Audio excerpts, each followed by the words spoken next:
Okay, तो histology of गट ये हम रिप्रेजेंट कर रहे हैं बेटा,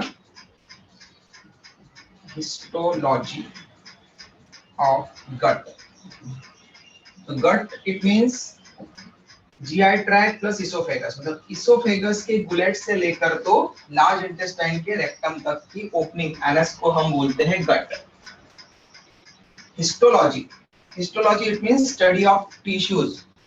ओके, टिश्यू तक की स्टडी करना, मतलब इंटरनल स्ट्रक्चर्स और इंटरनल ऑर्गन को कट करके उनके अंदर की स्टडी करना, ऑर्गन के अंदर, उसको हम बोलते हैं हिस्टोलॉजी। ओके, व्हाइल हिस्टोलॉजी एक पार्ट है एनाटॉमी का। एनाटॉमी का एक पार्ट है। एनाटॉमी मतलब जब हम बॉडी की इंटरनल ऑर्गन की स्टडी करते हैं तो उसको हम बोलते हैं एनाटॉमी।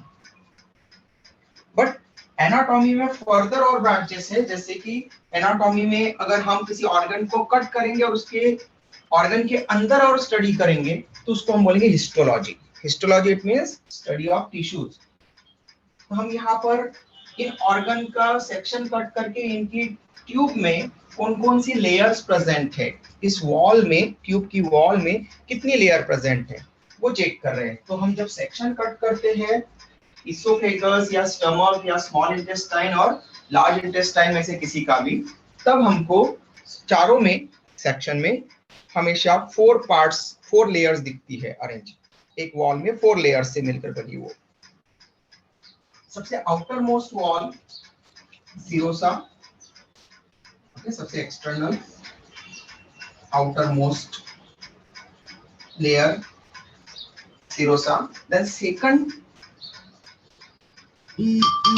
outermost होती है subserosa, which is also called as muscularis externa, muscularis externa। Okay, कुछ ऑथर इसको ओनली मस्क्यूलरिस बोलते हैं, ठीक है। Subserosa is also called as muscularis externa. Muscularis externa मतलब इसमें मसल्स है। ओके, अब मसल्स भी है, तो मसल्स कौन कौन सी, तो यहाँ पर 2 तरह की मसल्स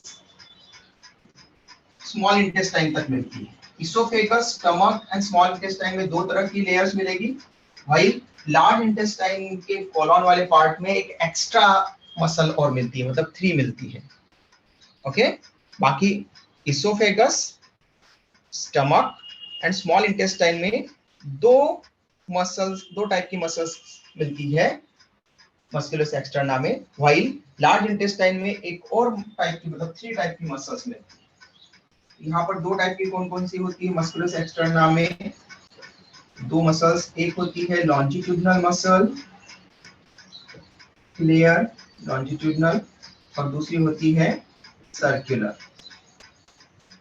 और इसोफेगस में इन्हीं मसल्स के कॉन्ट्रैक्शन और रिट्रैक्शन, रिलैक्सेशन के कारण इस जो इसोफेगस पेरिस्टाल्टिक मूवमेंट शो कर पाता है। ओके, पेरिस्टाल्टिक मूवमेंट शो कर पाता है।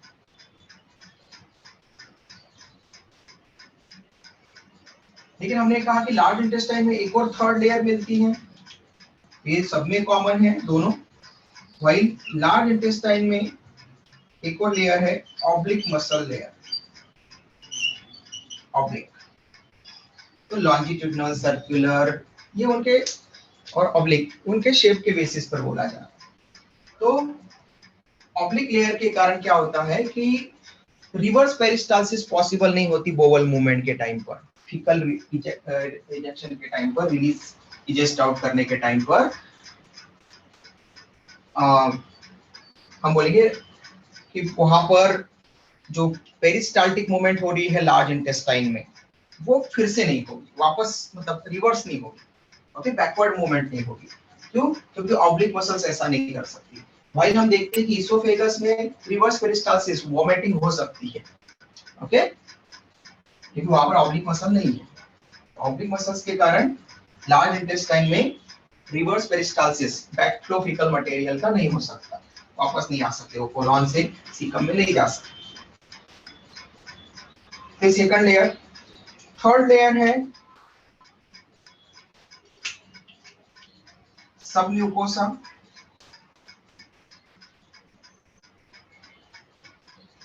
सब म्यूकोसल लेयर,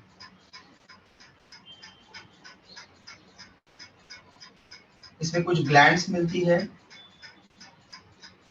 ओके, जैसे स्टमक की मोस्ट ऑफ द ग्लैंड्स सब म्यूकोसा में मिलती है, जो हमने ग्लैंड्स पढ़ी थी सिक्रीशन करने वाली गॉबलेट सेल्स के लिए वहां पर, ठीक है। जाइमोजेनिक सेल्स एंजाइम सीक्रेट कर रही थी, गॉबलेट म्यूकस सीक्रेट कर रही थी, पैराइटल या ऑक्जेंटिक सेल्स एचसीएल सीक्रेट कर रही थी। ओके, तो इस तरह की जो डिफरेंट सेल्स है स्टमक की, वो मोस्टली स्टमक की सेल्स सब म्यूकोसा में मिलती है, लेकिन फ्यू म्यूकोसा में भी मिलती है। इसके बाद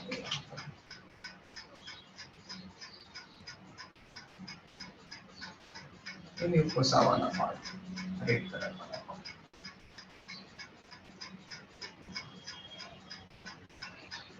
म्यूकोसल लेयर को रिप्रेजेंट। म्यूकोसा में भी कुछ सिक्रेटरी सेल्स मिलती है। स्मॉल इंटेस्टाइन में हमने कहा था जेजुनम और इलियम में विलाई मिलते हैं, तो विलाई यहाँ पर मिलेंगे। अगर हम स्मॉल इंटेस्टाइन वाला पार्ट दिखाएंगे तब इसकी यहाँ पर ऐसी प्रोजेक्शंस, ओके, ऐसे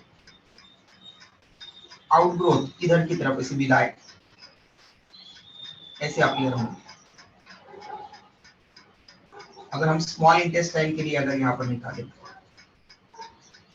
okay, if we draw this for small intestine, then it appears like this.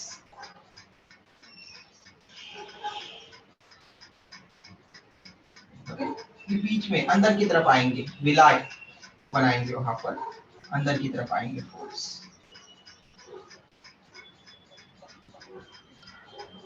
और ये अंदर वाला जो पार्ट है जो खाली है, वो ट्यूब का खाली वाला पार्ट है, जिसको हम ल्यूमेन टर्म देंगे।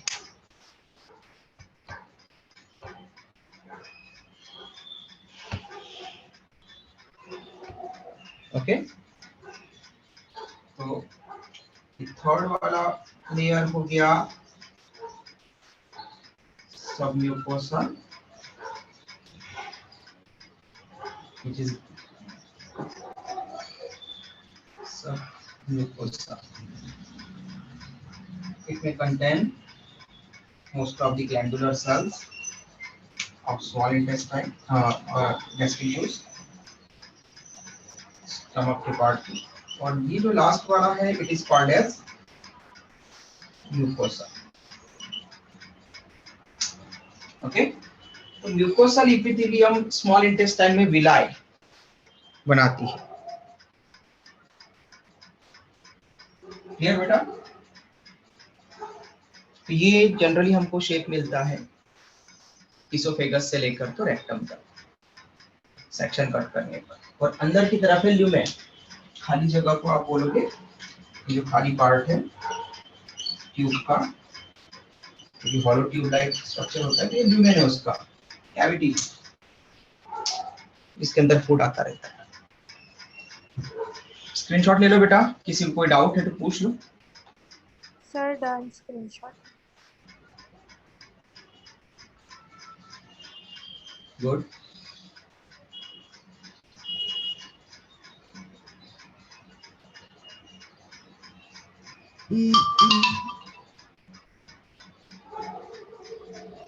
किसी को कोई डाउट है बेटा, कुछ पूछना है इससे रिलेटेड, या पूरे होल डाइजेस्टिव सिस्टम वाले चैप्टर से रिलेटेड कोई डाउट है किसी को? अदरवाइज हम सेकंड चैप्टर स्टार्ट करते हैं फिर मॉड्यूल 1 में से।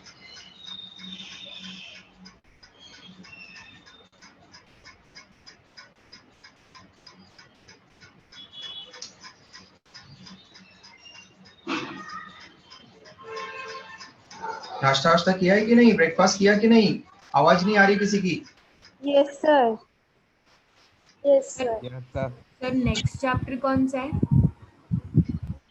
अब फर्स्ट तो इस चैप्टर में डाइजेशन और अब्जॉर्प्शन में किसी को कोई डाउट बचा है क्या? No sir. ओके, चलो, तो नेक्स्ट चैप्टर हम स्टार्ट कर रहे हैं फिर बायोलॉजिकल क्लासिफिकेशन। लिविंग वर्ड हो गया था ना आप लोगों का फर्स्ट उसमें से, आगे में से। तो अब सेकंड चैप्टर है बायोलॉजिकल क्लासिफिकेशन इधर से। ओके, ह्यूमन फिजियोलॉजी में से हमने डाइजेस्टिव सिस्टम पढ़ लिया। तो चैप्टर नंबर 3 एक्चुअल में आपके एनसीईआरटी बुक में आपको और मॉड्यूल में चैप्टर नंबर 2 मिलेगा, द लिविंग वर्ल्ड के बाद। तो हम एक क्लासिफिकेशन से चैप्टर पढ़ते जाएंगे और एक फिजियोलॉजी से चैप्टर पढ़ते जाएंगे, ताकि क्लासिफिकेशन एक जैसा ना लगे आपको। एक जैसी चीज पढ़ते हैं तो फिर थोड़ा सा बोर होने लग जाता है। आपका 2 साल तक इंटरेस्ट बना करके रखना है, इसलिए थोड़ा सा शफलिंग करते रहना पड़ेगा। ओके, नेक्स्ट हमारा है चैप्टर नंबर 3।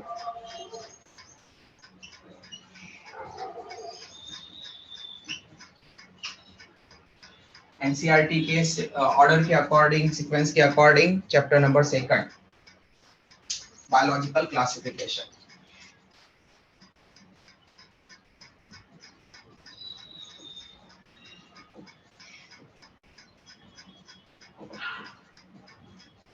ओके, तो लिविंग वर्ल्ड में हमने पढ़ा था, क्लासिफाई करना सीखा था हमने ऑर्गेनिज्म को। ओके, कैसे क्लासिफाई किया था बेटा हमने ऑर्गेनिज्म को, बताओ। कैटेगराइज किया था हमने, टैक्सोनॉमिकल हायरार्की पढ़ी थी। यस। ओके, एक ही स्टूडेंट ने ब्रेकफास्ट किया है या पढ़ाई की है, मैं देखा है। टैक्सोनॉमिकल हायरार्की के बारे में नहीं पता क्या बेटा आप लोगों को? नहीं पढ़ाया मैंने? पता है सर। फिर बोलना चाहिए ना, मतलब आप लोग बोलते नहीं हो। हाँ, आप जितने ज्यादा एंगेज रहोगे, जितने ज्यादा आप एंथो के साथ में पढ़ोगे, उतना ज्यादा आप इस नेक्स्ट वाले चैप्टर को भी, नेक्स्ट वाले कंसेप्ट को भी उतना ही ईगरली सुनोगे, उतना ही ईगरली आप इंटरेस्ट के साथ में देखोगे। और इंटरेस्ट के साथ में पढ़ा आपने तो ब्रेन अपने आप उसको चीज को कैच कर लेता है। ठीक है, कोई भी कंसेप्ट समझने या नहीं समझने में सबसे बड़ा फैक्टर होता है इंटरेस्ट का।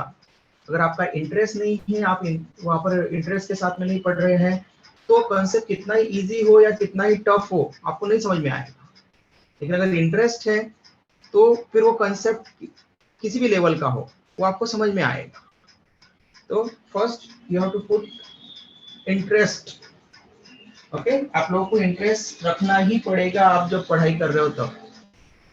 ओके, स्पेशली बायोलॉजी में, क्योंकि आप लोगों को डॉक्टर बनना है, नीट प्रिपेयर करना है, और आगे जाकर के आपको अगर पेनक्रियास का ऑपरेशन करना है, बीटा सेल से रिलेटेड कोई सर्जरी करना है, तो आप beta cells of islets of Langerhans of pancreas की ही करो। पता चले किडनी के नेफ्रॉन की मत कर देना। ठीक है, तो आपको इंटरेस्ट के साथ में पढ़ना ही पड़ेगा, रटना नहीं पड़ेगा, चाहिए। ओके, बायोलॉजिकल क्लासिफिकेशन हमने क्लासिफाई करना सीखा था। टैक्सोनॉमिकल हायरार्की के बेसिस पर हमने कैटेगराइज किया था। ओके, और उसमें सबसे बड़ी रैंक क्या पढ़ी थी हमने? बड़ा टैक्सोन, बड़ा रैंक क्या थी? किंगडम। Kingdom, good. तो किंगडम सबसे बड़ी रैंक थी, किंगडम। तो बायोलॉजिकल क्लासिफिकेशन में सबसे पहले हम सबसे बड़े लेवल पर देखते हैं कि किंगडम कितने हैं।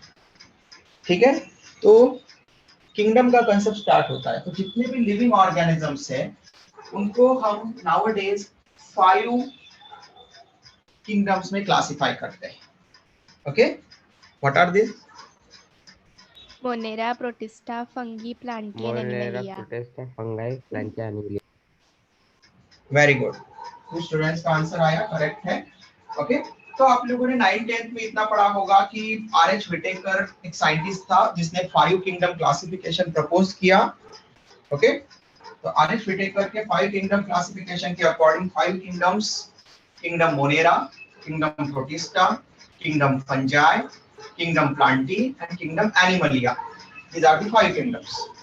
ओके, जिनमें हम सभी लिविंग बीइंग्स को क्लासिफाई करते हैं। ओके, बायोलॉजिकल क्लासिफिकेशन, बायोस मतलब लिविंग, बायोलॉजी मतलब स्टडी ऑफ लिविंग बीइंग्स।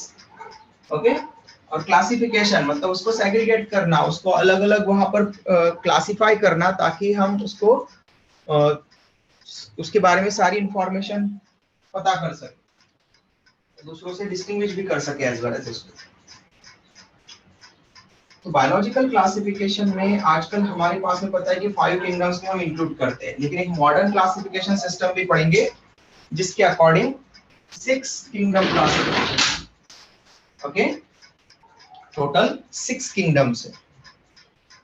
उन्होंने किंगडम मोनेरा को और फर्दर डिवाइड किया है 2 पार्ट्स में, ओके।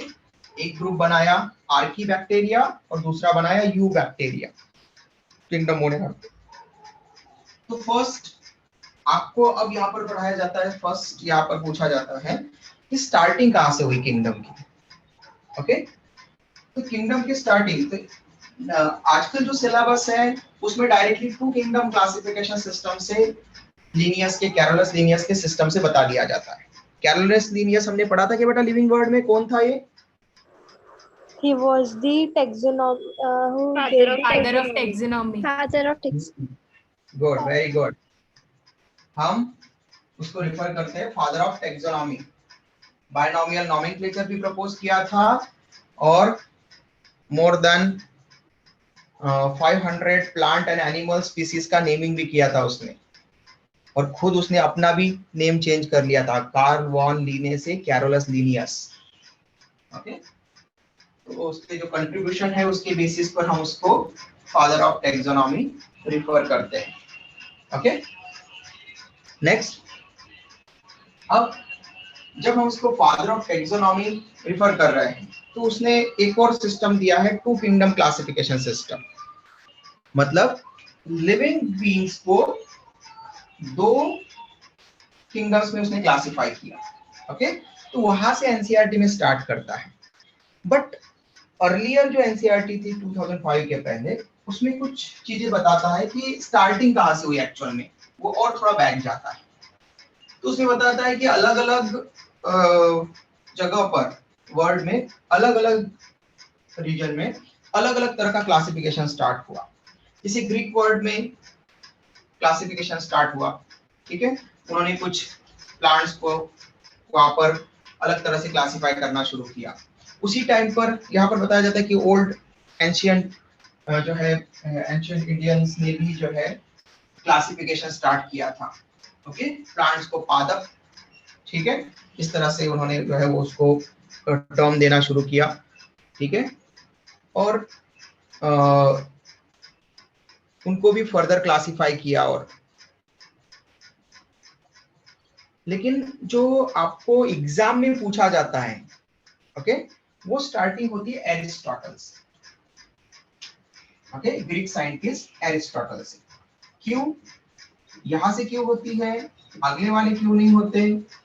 क्योंकि फर्स्ट ऑफ ऑल आपको ये हमेशा समझना पड़ेगा कि जो पुराना लिटरेचर है साइंस का, उसमें ग्रीक चीजों का ज्यादा डोमिनेंस इसलिए दिखता है क्योंकि बाकी अदर जगह पर केवल हैंड रिटन होती थी कॉपीज, और हाथ से कोई कितना लिख सकता है, ठीक है। आपको बोला जाए कि आपको एनसीईआरटी जो है वो लिखना है, तो आप एक कॉपी लिख सकोगे पूरे एक मंथ में, ओके।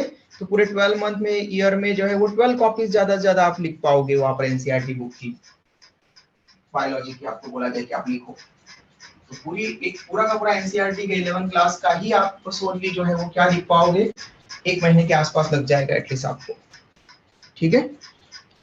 लेकिन उसी को अगर आप फोटोकॉपी वाले को दे दो, तो जेरॉक्स कॉपी वाले को, क्या वो भी 1 महीना लगाएगा क्या? नो। No, sir.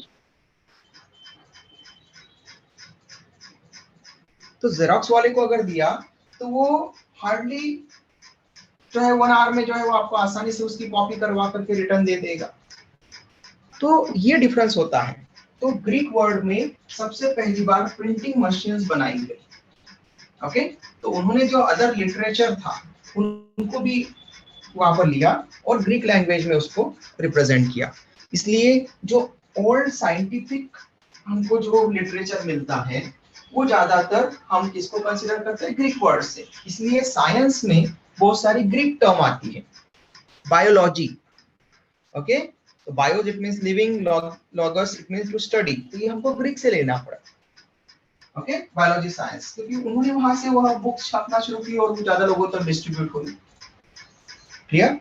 तो देयरफॉर यहाँ पर ग्रीक वर्ड का ही है, इसलिए सबसे पहले स्टार्टिंग एरिस्टोटल से करते हैं, और एरिस्टोटल जो है इसमें इसको father of biology and father of zoology ये भी हम रिफर करते हैं, father of biology, father of zoology.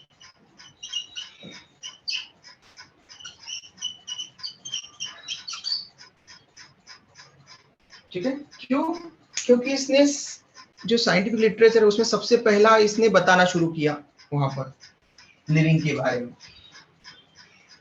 तो इसी ने क्लासिफिकेशन से रिलेटेड भी टर्म वहां पर शुरुआत की। इसने सबसे पहले लिविंग बीइंग्स को दो ग्रुप में क्लासिफाई किया। Aristotle classified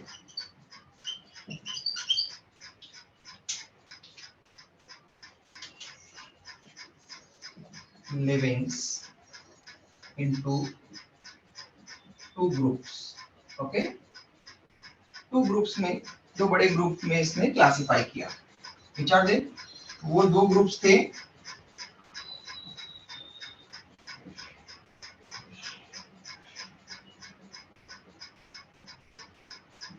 animal group, Animalia,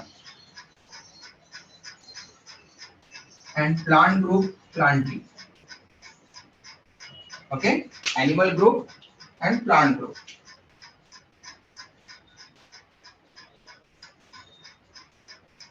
दो ग्रुप में क्लासिफाई किया, फिर फर्दर उनको और क्लासिफाई किया। एनिमल ग्रुप को उसने दो ग्रुप्स में फर्दर क्लासिफाई किया। एक को उसने कहा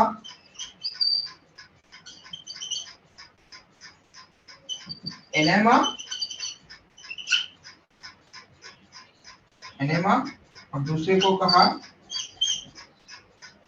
enema. Okay, enema, the enema and enema. ठीक है, ए का साउंड जैसे हम उसको एप्पल ए प्रोनाउंस करते हैं वैसा वाला एनेमा, और ये ई लेटर जो है इसको हम ए का साउंड प्रोनाउंस करते हैं enema, enema, enema and enema, इस तरह से। तो ये जो फर्स्ट वाला ई से स्टार्ट हो रहा है, बाकी तो दोनों में कॉमन है। ओके, तो ये जो स्टार्टिंग वाला लेटर है इसी से आप याद रख सकते हैं कि क्या क्लासिफिकेशन किया। तो पहले तो मैं बता देता हूँ कि क्या किया, फिर याद रखने का तरीका बता दूंगा।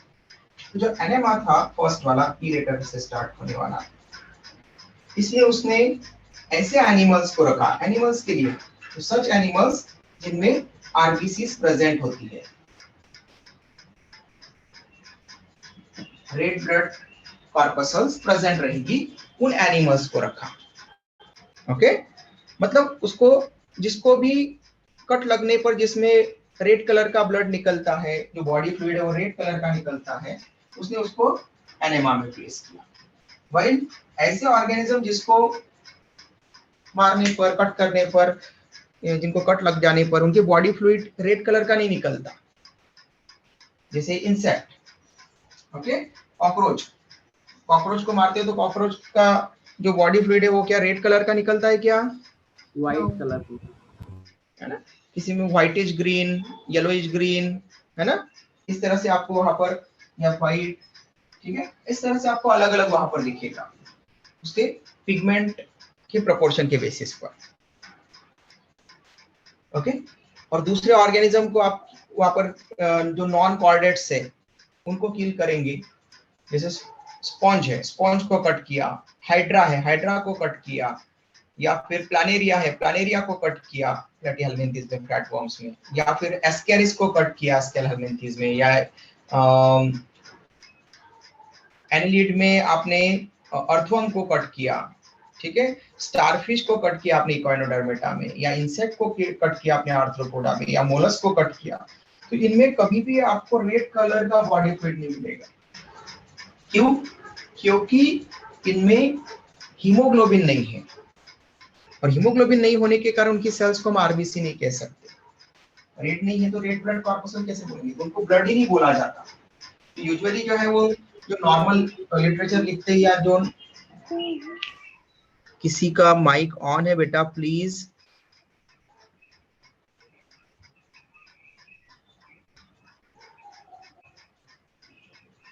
जानवी, जानवी सावरकर, जानवी बेटा माइक म्यूट करो आपका। जानवी आप क्लास में हो बेटा? ओके ठीक है, आप माइक म्यूट कर। हाँ, तो जनरली बहुत सारे लोग उसको ब्लड बोल देते हैं, लेकिन हम बायोलॉजी के स्टूडेंट, हमको बोलना है body fluid. Okay, body fluid. और वो बॉडी फ्लूइड जो सर्कुलेट होता है उसमें अगर आरबीसी मिलेगी तो वो ब्लड, और जिसमें आरबीसी नहीं मिलेगी वो ब्लड नहीं होगा। ठीक है, उसको फिर हम बॉडी फ्लूइड ही बोलेंगे। तो ब्लड ये टर्म ओनली किसके लिए यूज की जाती है? कॉर्डेट्स के लिए। ओके, तो बहुत सारे लोग बोलते हैं ब्लड ऑफ कॉकरोच, तो आपको ध्यान रखना है कि वो ब्लड मतलब कि हमारे जैसा ब्लड नहीं होगा। ओके, ब्लड मतलब कि जिसमें RBC, WBC, platelets and plasma हो, ये चार पार्ट्स हो, मतलब ये तीनों सेलुलर पार्ट है और प्लाज्मा फ्लूइड पार्ट है, तो ये पार्ट्स होंगे तो ब्लड कहलाता है। ओके, तो आप बायोलॉजी पढ़ रहे हो इसलिए आपको ध्यान रखना चाहिए कि कॉर्डेट्स के लिए ही ब्लड की टर्म हम यूज करते थे। फिश, एम्फीबियंस, रेप्टाइल्स, एवीज मतलब बर्ड्स एंड मैमल्स, मतलब हम लोगों में इनमें ही ओनली ब्लड मिलेगा, तो आरबीसी मिलते हैं। तो जिनमें आरबीसी एब्सेंट होगी उनको enema, RBC absent. Okay, enema में आरबीसी प्रेजेंट।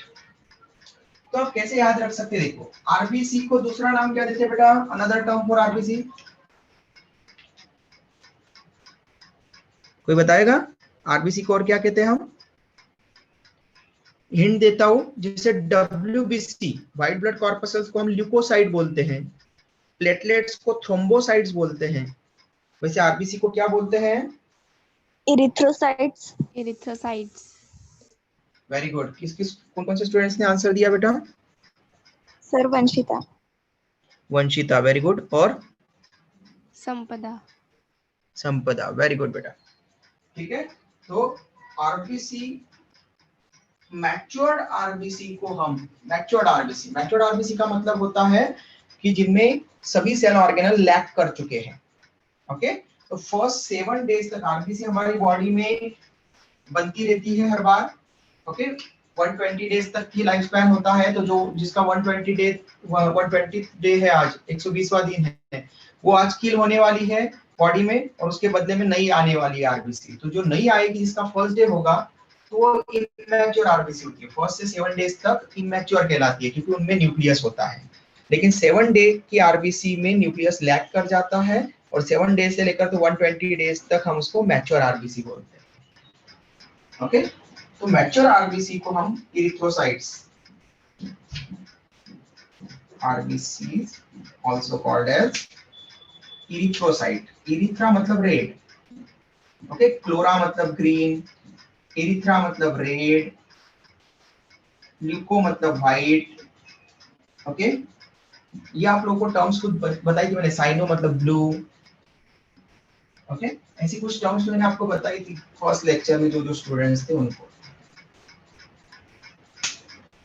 तो इरिथ्रोसाइट्स, साइट मतलब सेल, इरिथ्रा मतलब रेड, तो रेड कलर की सेल्स, इसलिए आरबीसी को इरिथ्रोसाइट्स भी बोलते हैं, मैच्योर आरबीसी। तो इरिथ्रोसाइट की स्पेलिंग कहां से स्टार्ट होगी बेटा? पहला लेटर क्या है? ई। ई। तो एनेमा भी क्या फर्स्ट लेटर क्या है? ई। ई। तो इरिथ्रोसाइट एनेमा मतलब इरिथ्रोसाइट प्रेजेंट है, तो एनेमा, ई प्रेजेंट, तो ई यहाँ पर भी ई प्रेजेंट। ई एब्सेंट, तो एब्सेंट का फर्स्ट लेटर क्या होता है? ए। ए। और ए। एनेमा में क्या है? ए। तो ए फॉर एब्सेंट, तो erythrocyte absent, RBC absent. Okay, E for erythrocyte, तो ई प्रेजेंट मतलब इरिथ्रोसाइट प्रेजेंट, आरबीसी प्रेजेंट, ऐसा आप ध्यान रख सकते हैं। ओके, तो दो ग्रुप्स में क्लासिफाई किया। जिनमें ब्लड मिलता है उन एनिमल्स को, मतलब आरबीसी जिनमें मिलेगी उन एनिमल्स को उसने कहां पर रखा, एनेमा में, फर्स्ट वाले ENEMA, एनेमा में। और एनेमा में किसको रखा, जिसमें आरबीसी एब्सेंट होती है, इंसेक्ट वगैरह को। प्लांट ग्रुप को भी उसने 3 कैटेगरी में क्लासिफाई किया, सेम की हाइट और फोटोसिंथेसिस करने के कैपेसिटी पर और वीकनेस या सॉलिडिटी के बेसिस पर। Herbs, shrubs and trees। Okay, screenshot ले लो, और अभी तक किसी को कुछ पूछना है तो पूछ सकता है।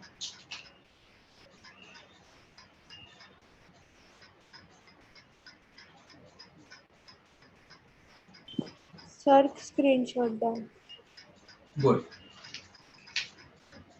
तो ये था सबसे पहला साइंटिफिक तरीके से रिप्रेजेंटेशन करने की शुरुआत। बट इसको हम साइंटिफिक तरीके से शुरुआत है, लेकिन first scientific classification, kingdom classification अगर पूछा तो 2 किंगडम क्लासिफिकेशन सिस्टम है, क्योंकि उसमें किंगडम टर्म यूज की गई। क्योंकि हम एनिमल्स, हम ऑर्गेनिजम्स को आप क्या किंगडम क्लासिफिकेशन में सबसे बड़ी हायरार्की होती है किंगडम, और किंगडम से भी एक बड़ा जो है वो टर्म है, ओके, जो हम इस चैप्टर में पढ़ेंगे, डोमेन्स।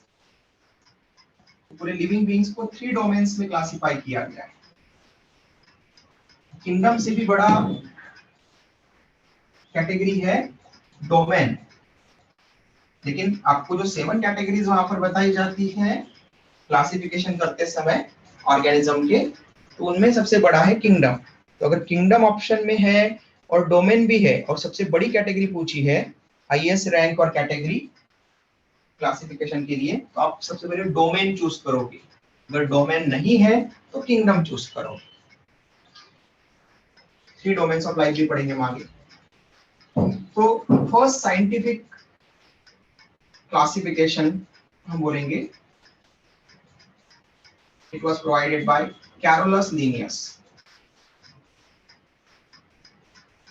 और उसको उसने नाम दिया था 2 kingdom classification system. 2 kingdom classification system, first scientific classification.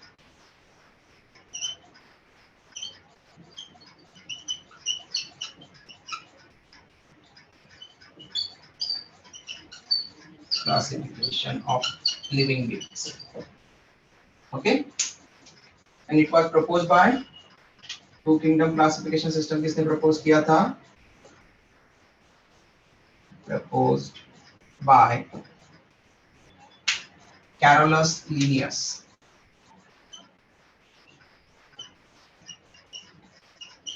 Carolus Linnaeus,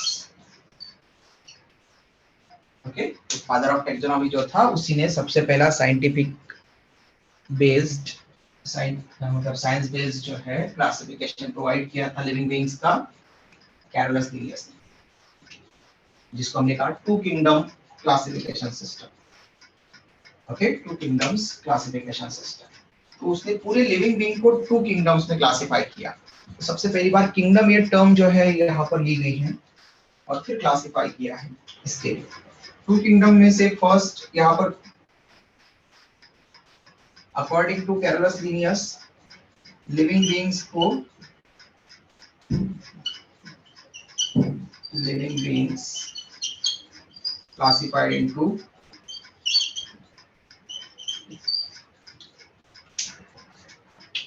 first kingdom Plantae and second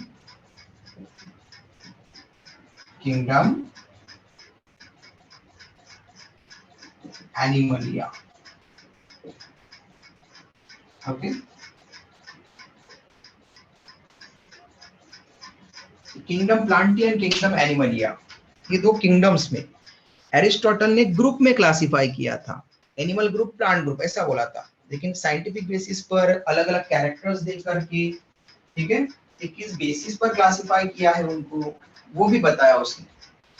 okay, तो दो किंगडम्स उसने बताया, kingdom Plantae and kingdom Animalia.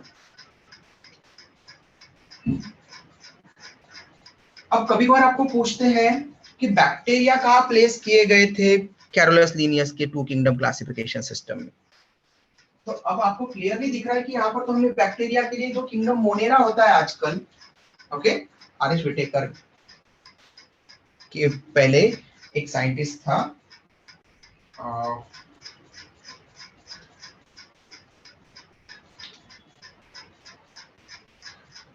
Four kingdom classification system हम लिखेंगे उसके लिए। तो फोर किंगडम क्लासिफिकेशन सिस्टम में प्रपोज किया गया था किंगडम मोनेरा, फोर्थ नंबर पर आया था। तो अभी हम टू किंगडम क्लासिफिकेशन सिस्टम की बात कर रहे हैं, तो तब केवल दो ही किंगडम्स थे।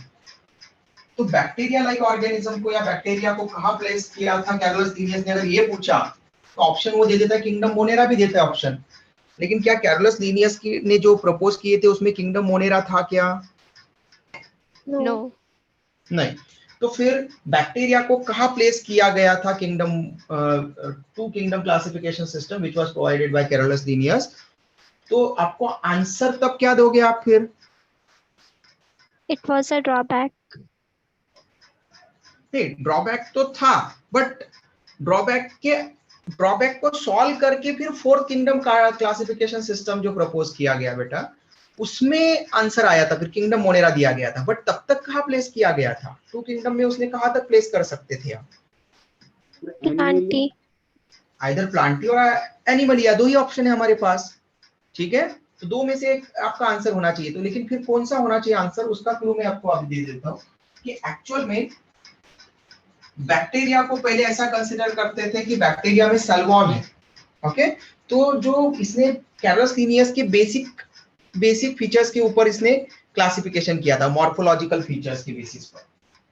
तो on the basis of morphological features, on the basis of few morphological features,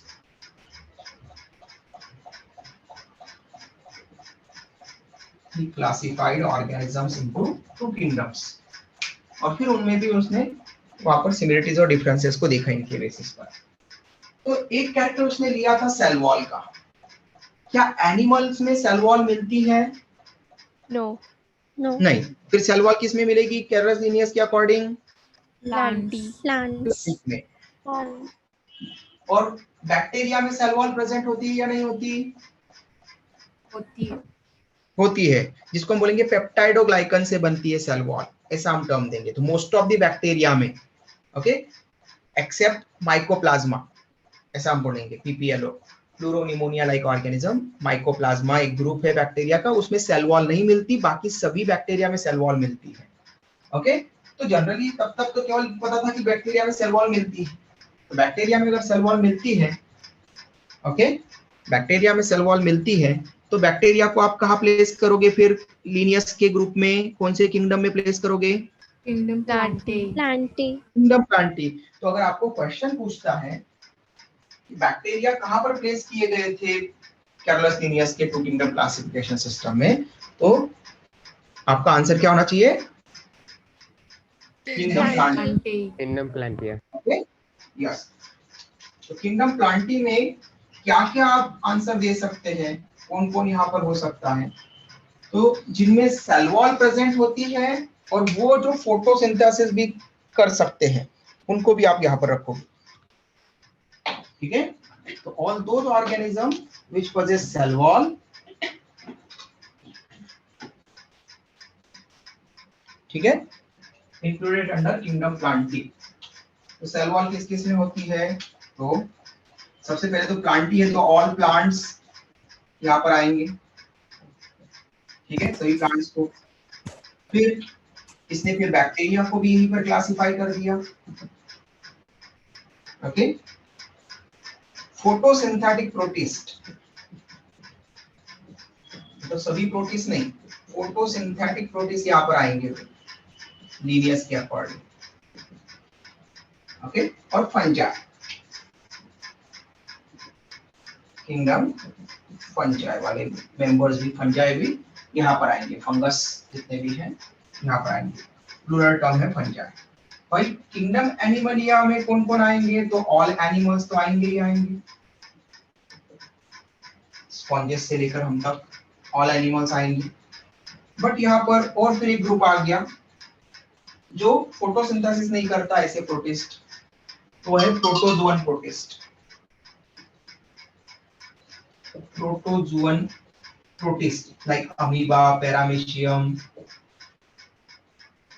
okay, protozoan protist, okay. तो यहाँ पर जो प्रोटोजोअन प्रोटिस्ट है ये किंगडम एनिमलिया में आ गए, इसलिए आपको 9th 10th में क्या पढ़ाया जाता है, प्रोटोजोआ को एनिमल का ही पार्ट पढ़ाया जाता है, ओके। लेकिन हम यहाँ पर किंगडम प्रोटिस्टा पूरा अलग पढ़ेंगे 5 किंगडम के अकॉर्डिंग, और प्रोटिस्टा में photosynthetic protist, decomposer protist and protozoan protist, ये प्रोटिस्टा में आएंगे। तो अमीबा, पैरामीशियम, इनको इवन यूग्लिना, ठीक है, इनको भी हम कहाँ पढ़ेंगे, प्रोटिस्ट के अंडर में पढ़ेंगे, किंगडम प्रोटिस्टा में। लेकिन इसके कुछ ड्रॉबैक रह गए फिर, ये कुछ मॉर्फोलॉजिकल फीचर्स पर ही बेस्ड है, जैसे कि अगर इसने किसी प्लांट को क्लासिफाई किया तो उसके एंथर या स्टेमन का नंबर देख लिया या उनकी मॉर्फोलॉजी देख ली कि कैसा शेप वाला है, उनको क्लासिफाई करना शुरू कर दिया प्लांट्स में, ठीक है ऐसे। लेकिन यहाँ पर आपको दिख रहा है कि हम जैसे इनके कैरेक्टर देखते हैं तो ये अलग अलग तरह के दिखते हैं सभी, ओके। जैसे सबसे पहला तो यहाँ पर 3 ड्रॉबैक रह गए क्लासिफिकेशन सिस्टम के, ओके। कौन कौन से ड्रॉबैक दिख रहे हैं बेटा यहाँ पर, 2 किंगडम क्लासिफिकेशन सिस्टम के ड्रॉबैक्स, क्या क्या कमियां रह गई है इसमें, क्या लगता है आपको? 5 किंगडम क्लासिफिकेशन सिस्टम जो बना होगा इसमें कमियां है इसीलिए बना, इसमें क्या कमी क्या कमी है? अभी किसी ने बोला था ड्रॉबैक के बारे में, जल्दी बताओ बेटा। Bacteria and fungi should not be classified under plants. Good. Why? Because they do not have chlorophyll. Very and good. they do not carry photosynthesis also. Very good. It means those organisms which carry chlorophyll pigments according to you are should be classified under kingdom Plantae. Okay beta? Yes sir. Okay. किसने दिया ये answer? Sir मनस्वी। मनस्वी, very good बेटा। तो मनस्वी ने correct answer बताया है। आपको यहाँ पर ध्यान देना है कि दो ऑर्गेनिज्म जिनमें क्लोरोफिल पिगमेंट मिलेगा, लेकिन क्लोरोफिल के साथ में क्लोरोप्लास्ट सेल ऑर्गेनल भी मिलना चाहिए। Okay, chloroplast cell organelle.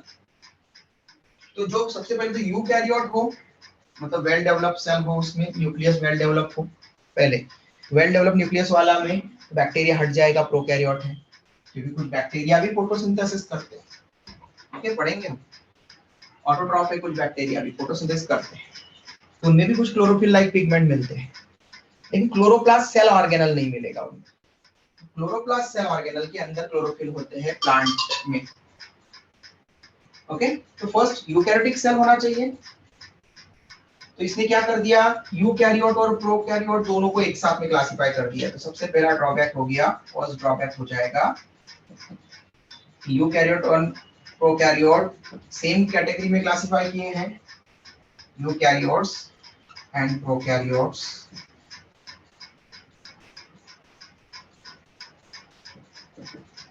are classified into same group. Okay, तो सेम ग्रुप में क्लासिफाई हुए हैं, है ना। प्रोकैरियोट बैक्टीरिया को यूकैरियोट प्लांट, फंजाई और प्रोटिस्ट के साथ में इंक्लूड कर दिया। तो सबसे पहला ये ड्रॉबैक हो गया कि यूकैरियोट और प्रोकैरियोट एक साथ कैसे आ सकते हैं, उनके लिए तो अलग अलग किंगडम होना चाहिए। ठीक है, दूसरा ड्रॉबैक है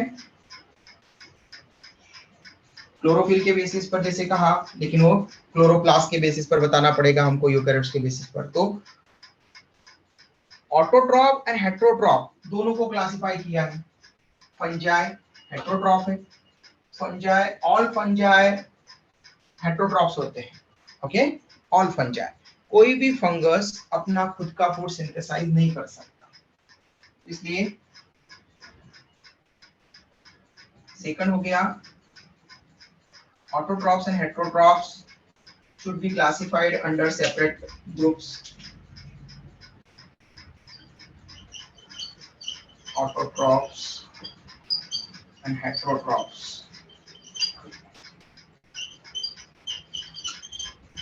Okay, autotrophs and heterotrophs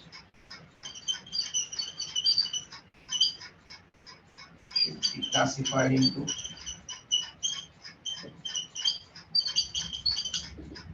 different groups. Okay, different groups. दोनों अलग अलग ग्रुप के मेंबर होना चाहिए, अलग अलग किंगडम के मेंबर होना चाहिए।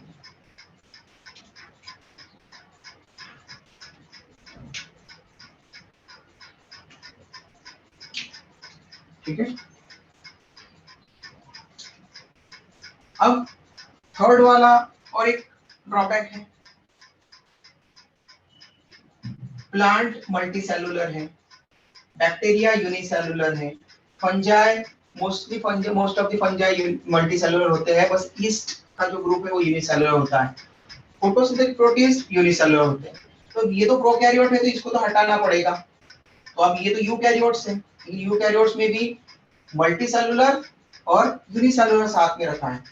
ऑल एनिमल मल्टीसेलुलर होते हैं, प्रोटोजोअन यूनिसेलुलर होते हैं, अमीबा यूनिसेलुलर है। ओके, यूग्लिना यूनिसेलुलर है, सिंगल सेल से बना है। पैरामीशियम यूनिसेलुलर है, सिंगल सेल से बना।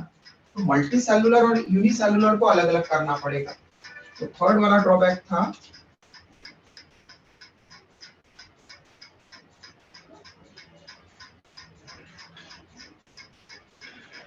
multicellular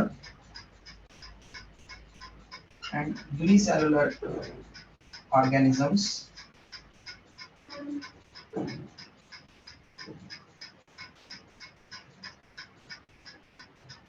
also kept under same group.